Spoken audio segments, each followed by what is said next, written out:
নামগুলির মধ্যে দুইটা নাম শ্রেষ্ঠ নাম, একটা হলো আব্দুল্লাহ আর একটা হলো আব্দুর রহমান।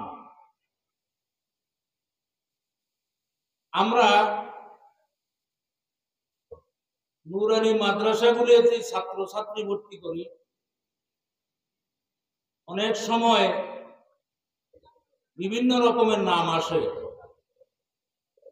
আব্বাও বলতে পারে না তার আসল নাম কি।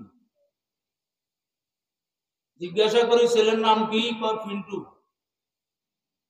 আরো নাম লাগায় মোহাম্মদ, ও মোহাম্মদ ফিন্টু। এরকম হয় কি হয় না? জিজ্ঞাসা করি নাম কি, ও মোহাম্মদ নান্টু। এই নান্টু, বল্টু, পিন্টু এগুলো